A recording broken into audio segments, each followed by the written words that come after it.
In this complete guide, you'll learn how to use every essential math function inside Make, the powerful automation platform that lets you connect your apps and process data without writing traditional code. Math functions in Make are the secret weapon that separates basic automations from truly professional ones. They let you clean raw numbers, calculate totals, format output for invoices and emails, and extract key values from arrays all inside your scenarios. If you find this helpful, please hit that like button and subscribe so you never miss a new tutorial. And let's get started.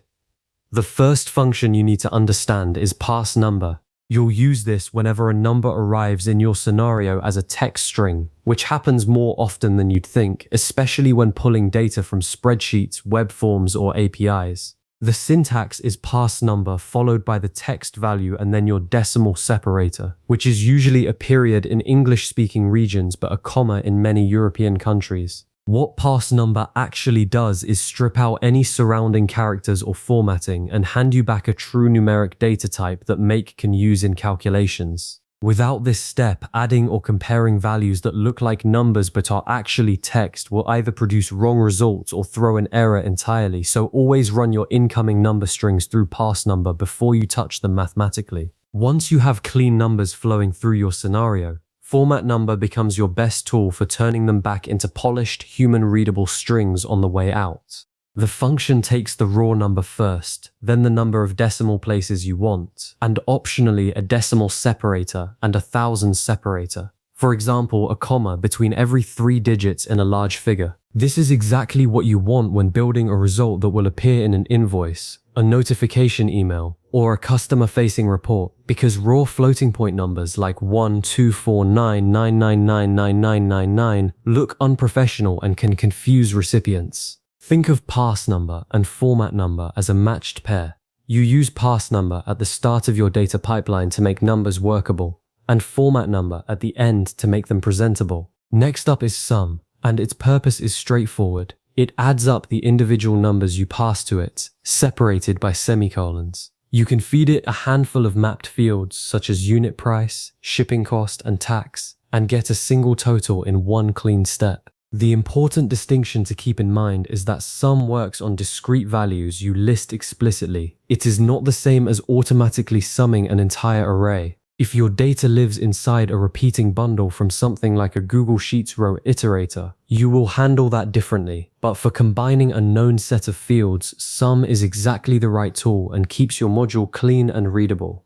The average function works the same way sum does. You pass it specific numeric values separated by semicolons, and it returns their mathematical mean. This is useful anytime you need a performance metric, a rating average, or a quality score calculated on the fly inside your scenario, rather than in a separate spreadsheet formula. Keep in mind that average, like sum, operates on the values you explicitly name, so make sure every field you include is already a clean number, ideally processed through parse number first to avoid unexpected errors mid-run. Now let's talk about rounding, and Make gives you 3 distinct functions for it. The ceil function always rounds up to the next full integer no matter what, so 4.1 becomes 5, and 4.9 also becomes 5. You reach for ceil when you're calculating something like the number of pages needed to display a list of items, or the minimum number of boxes required to ship an order, where going under the true value would cause a real problem. Floor does the opposite. It always rounds down, so both 4.1 and 4.9 become 4. Floor is handy when you need a conservative figure, like how many complete hours an employee has worked from a decimal time value.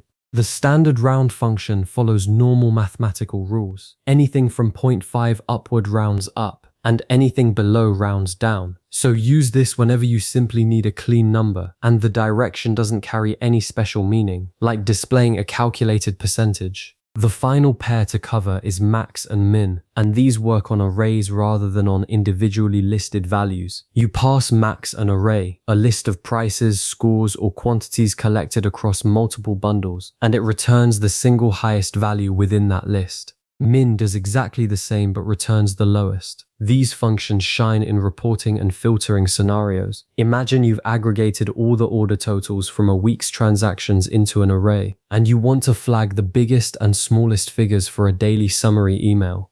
Rather than sorting and extracting manually, max and min deliver those values instantly in a single function call, keeping your scenario lean and easy to maintain. By now, you have a solid command of all 8 core math functions in Make. You know how to sanitize incoming text data with pass number, how to style your output with format number, how to total and average specific values with sum and average, how to control rounding precisely with ceil, floor, and round, and how to surface peak values from arrays with max and min. Together, these functions cover the vast majority of number handling situations you will face as your automations grow in complexity. And the professional pattern is consistent. Pass on the way in, calculate in the middle, format on the way out. Save this video to your library so you can revisit any of these functions whenever you need a quick reminder mid-build. And if there is a specific Make topic you would like me to dig into next, drop it in the comments. I read every single one, and your suggestions directly shape what comes next.